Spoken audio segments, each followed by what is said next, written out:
నిన్న మనం get API గురించి చెప్పుకున్నాం, రైట్? సో గెట్ మెథడ్ గురించి చెప్పుకున్నాం.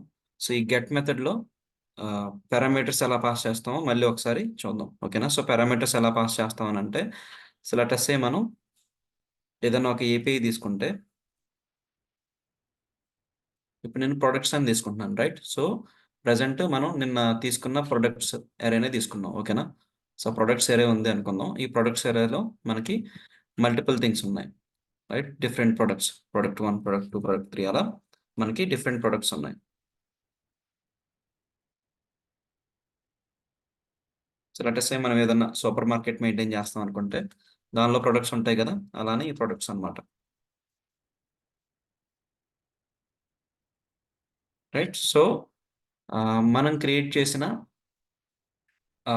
ఎరే ఏదైతే ఉందో ఆ ఎరే లోపల మనకి ఈచ్ ప్రొడక్ట్ ఇన్ఫర్మేషన్ ఉంది, రైట్? ఆ ప్రొడక్ట్ ఇన్ఫర్మేషన్ ఎలా ఉంది, ఇక్కడ మనం క్రియేట్ చేసాం, రైట్? సో ఇలా. సో ఆ ప్రొడక్ట్స్ అనేది ఈచ్ ప్రొడక్ట్కి ఒక ఆబ్జెక్ట్ అనేది క్రియేట్ చేసుకున్నాం మనం. సో అరే ఆఫ్ ఆబ్జెక్ట్స్ లాగా ID and name and price, right? So ఇక్కడ యాపిల్ అండ్ మేబీ ఇక్కడ యాపిల్ 1, యాపిల్ 5, సంథింగ్ 1 to 5 లాగా, రైట్? యాపిల్ 6, జస్ట్ శాంపుల్ డేటానే ఇస్తున్నాను నేను. Apple 7 and Apple 8, right? So present నేను గ్లోబల్గా ఒక జేసన్ అరే అనేది తీసుకున్నాను, ఓకే? సో ఈ జేసన్ అరేని నేను కన్జ్యూమ్ చేసుకుంటాను అనమాట. సో కన్జ్యూమ్ చేసుకుని నేను ప్రొడక్ట్స్ ఏపీఐ హిట్ చేసినప్పుడు ఈ జేసన్ గెట్ చేసుకునేలాగా మనం రాస్తాం. అండ్ నిన్న నోడ్ మాన్ చూసాం కాబట్టి మనం నోడ్ మాన్తో రన్ చేస్తే ఇది ఎప్పుడు మన అప్లికేషన్ని సేవ్ చేసినా కానీ ఆటోమేటిక్గా రీస్టార్ట్ అవుతుంది. సో నేను ఇక్కడ సేవ్ చేశాను. సో సేవ్ చేసిన వెంటనే నాకు ఇక్కడ ఆటోమేటిక్గా రీస్టార్ట్ అయింది.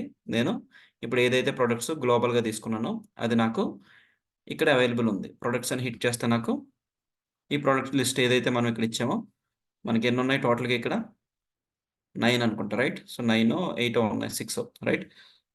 సో ఈ ప్రొడక్ట్స్ లిస్ట్ అంతా కూడా మనకి వస్తుంది, ఓకే?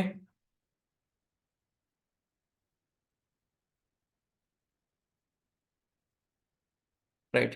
అండ్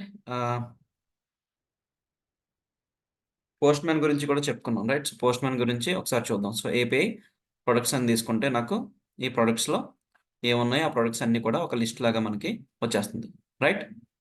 సో ప్రెటీలోకి వెళ్ళానంటే ఇక్కడ ప్రెటీ అని క్లిక్ చేస్తే మనకి కొంచెం ఫార్మేట్ అయ్యి మన అరే ఆఫ్ జేసన్స్ ఏవైతే ఉన్నాయో అవన్నీ కూడా వస్తాయి. సో ఈచ్ ఆబ్జెక్ట్ వచ్చేసి ఒక ప్రొడక్ట్కి సంబంధించిన information, right? And next thing మనం ఏం చేసామంటే, ఒకటి ఆల్ ప్రొడక్ట్స్ గెట్ చేసుకోవడానికి API/ప్రొడక్ట్స్ అని అంటే ఈ ప్రొడక్ట్స్ అన్నీ వచ్చేస్తాయి నాకు. సో అలా కాకుండా నేను ఒక స్పెసిఫిక్ ప్రొడక్ట్ని గెట్ చేసుకోవాలనుకోండి, దానికి మనం ఎక్స్ట్రాగా ఒక పారామీటర్ యాడ్ చేస్తాం. సో ఆ పారామీటర్ అనేది ఏంటి అని అంటే ఐడి అనమాట. సో ఐడి అంటే ఇది సింపుల్గా ఇక్కడ ఏదైనా ఇచ్చుకోవచ్చు మీరు. సో కాలన్ ఐడి అని ఇచ్చాను కదా, సో కాలన్ ఐడి అని అంటే దాని మీనింగ్ ఏంటి అని అంటే, ఈ ప్రొడక్ట్స్ వరకు బేస్ పాత్ అంటే బేస్ యూఆర్ అంటే కంప్లీట్ ప్రొడక్ట్స్ అన్నీ కూడా మనకి వచ్చేస్తాయి. సో అలానే మనకి ఇలా సెట్ ఆఫ్ ఆబ్జెక్ట్స్ ఈ ఎరలో ఉన్నప్పుడు నాకు ఓన్లీ ఒక స్పెసిఫిక్ ఐడితో ఉన్న ప్రొడక్ట్ మాత్రమే కావాలని నేను అనుకుంటున్నాను. అంటే లెటస్ సే మనం ఏదైనా సూపర్ మార్కెట్కి అప్లికేషన్ ఇచ్చామనుకోండి, ఒక అప్లికేషన్. సో వాళ్ళు సెట్ చేస్తుంటారు. సెట్ చేసినప్పుడు కొన్నిసార్లు ప్రొడక్ట్ కోడ్స్తో సెట్ చేస్తుంటారు, మీకు ఐడియా ఉంటే. సో ఆ ప్రొడక్ట్ కోడ్ మ్యాచ్ అయిన దాన్ని గెట్ చేసుకుని ఫ్రంట్ ఎండ్లో చూపించాల్సి ఉంటుంది. సో అది గెట్ చేసుకోవాలనంటే మనకి ముందు ఐడి పంపించాలి, రైట్? సో ఐడి పంపించాలంటే వాళ్ళు కూడా ఒక ఏపీఐని హిట్ చేయొచ్చు ఇంటర్నల్గా, ఓకే? సో ఇలా అదేం చేస్తుందంటే ఇంటర్నల్గా API/ప్రొడక్ట్స్ తర్వాత నేను ఇక్కడ క్రియేట్ చేసిన ఏపీఐ ఏం చేస్తుంది, యాప్.గెట్ ఏపీఐ ప్రొడక్ట్స్ ఇక్కడ వరకు బేస్ యూఆర్ఎల్ సో కామన్గానే ఉంది. ఇక్కడ వరకు ఈ ఏపీఐ అనేది సిమిలర్గా ఉంది, సిమిలర్ టు ఈ గెట్ ఏపీఐకి సిమిలర్గా ఉంది. అండ్ దీని తర్వాత కాలన్ పెట్టి ఎప్పుడైతే మనం ఒక వేరియబుల్ నేమ్ ఇస్తాము, ఆ వేరియబుల్ని ఇది ఒక పారామీటర్ లాగా తీసుకుంటుంది అనమాట. సో ఇప్పుడు మీరు అబ్జర్వ్ చేస్తే నేను కాలన్ ఐడి అని ఇచ్చాను. కాలన్ ఐడి అని ఇచ్చి ఇక్కడ request.params.id అని చెప్పేసి గెట్ చేయడానికి ట్రై చేస్తున్నాను. అంటే దాని మీనింగ్ ఏంటి అని అంటే, మన ఏపీఐని హిట్ చేసినప్పుడు ఈ ప్రొడక్ట్స్ తర్వాత ఏదైతే వాల్యూ ఉందో ఆ వాల్యూని గెట్ చేసుకోమని నేను చెప్తున్నాను, రైట్? ఓకే. సో ఆ వాల్యూని గెట్ చేసుకోమని నేను చెప్తున్నాను. సో నేను ఇక్కడ ఏంటి సింపుల్గా 1, 2, 3 అని ఇచ్చాను అనుకోండి. సో 1, 2, 3 అని ఇచ్చి ఎంటర్ చేస్తే నాకు దానికి సంబంధించిన ఈ ఆబ్జెక్ట్ మాత్రమే వచ్చింది. సో, నేను రాసిన కోడ్‌ని మోడిఫై చేశాననమాట. అది ఎలా మోడిఫై చేశానంటే, ఇక్కడ కాన్స్ట్ ప్రొడక్ట్ అని తీసుకున్నా. అండ్ దెన్ ఈ ప్రొడక్ట్స్‌లోంచి నాకు ఏ ప్రొడక్ట్ కావాలి? ఏదైతే ఐడీతో మ్యాచ్ అయిందో నిన్న ఫిల్టర్ అని తీసుకున్నా. ఈరోజు ఫైండ్ అని తీసుకుంటున్నా. సో, ఈ ఫైండ్ ఎందుకు అనంటే, ఇవన్నీ కూడా జావాస్క్రిప్ట్ ES6 ఫీచర్స్. అరే మెథడ్స్. ఓకేనా? సో, ఈ ఫైండ్ గాని, ఆర్ఎల్స్ ఫిల్టర్ గాని ఇవన్నీ కూడా మనకి జావాస్క్రిప్ట్‌లో లేటెస్ట్ ఫీచర్స్‌లో కొన్నొచ్చినియి. సో, వాటిలో నేను ఫైండ్ అనే మెథడ్‌ని యూజ్ చేస్తున్నాను. సో, ప్రొడక్ట్స్ అనేది ఒక అరే.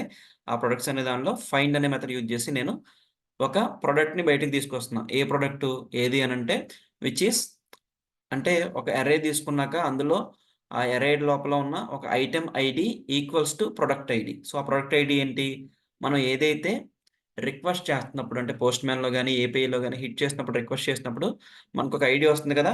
ఐడీ ఎలా తీసుకుంటున్నాం? ఇక్కడ ఏదైతే ఇచ్చామో దాన్నే పారమ్స్ డాట్ అని చెప్పి ఇలా తీసుకుంటున్నాం. ఇక్కడ ఐడీ అని ఇచ్చాను కాబట్టి డాట్ ఐడీ అని ఇస్తున్నాను. అలా కాకుండా ఐడీ 1 అని ఇచ్చాననుకోండి ఇక్కడ కూడా ఐడీ 1 అని ఇవ్వాలి.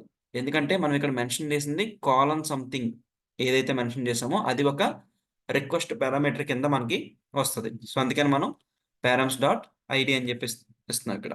రైట్? అండ్ ఇప్పుడు నేనేం చేశాను ప్రొడక్ట్స్ డాట్ ఫైండ్ ఆఫ్ ఆ ప్రొడక్ట్ ఏదైతే ఉందో దాన్ని నేను ఫైండ్ చేయడానికి ట్రై చేస్తున్నాను. సో, ఇలా రాయడం వల్ల యూజ్ ఏంటనంటే, ఇది మన మెయిన్ అర్రే ఉంది కదా! ఈ అర్రే లోపల ఉన్న ఆబ్జెక్ట్స్‌లో ప్రతి ఆబ్జెక్ట్‌ని తీసుకొని కంపేర్ చేసి ఫస్ట్ ఏదైతే వస్తదో, ఆబ్జెక్ట్ ఏదైతే దీనికి ఐడీకి మ్యాచ్ అవుతదో, ఆ ఆబ్జెక్ట్‌ని రిటర్న్ చేసేస్తది. ఓకే. సో, ఆబ్జెక్ట్ ఏదైతే ఉందో ఆ ఆబ్జెక్ట్‌ని ఇది రిటర్న్ చేసేస్తది. అంటే ఇది అర్రే లాగా రాదు. ఇది డైరెక్ట్‌గా ఒక ఆబ్జెక్ట్ లాగా వస్తది. రైట్? సో, అందుకనే మనం ఇక్కడ ఏం చేసాం, ఆ ఫైండ్ అనేది యూజ్ చేసాం కాబట్టి 1, 2, 3 ఐడీ ఉన్న ఆబ్జెక్ట్‌ని నాకు రిటర్న్ చేయని చెప్పాను. సో, సెండ్ కొట్టిన వెంటనే ఇదేం చేసింది ఆ గ్లోబల్ అరేలో ఏదైతే ప్రొడక్ట్స్ అనే అరే మనం డిఫైన్ చేసామో, ఆ గ్లోబల్ అరే లోపల ఉన్న ఈ ప్రొడక్ట్‌ని మనకి తీసుకొచ్చింది. రైట్? సో, ఐడీ 1, 2, 3 ఉన్న ప్రొడక్ట్‌ని తీసుకొచ్చి మనకి ఇక్కడ సెండ్ చేసింది.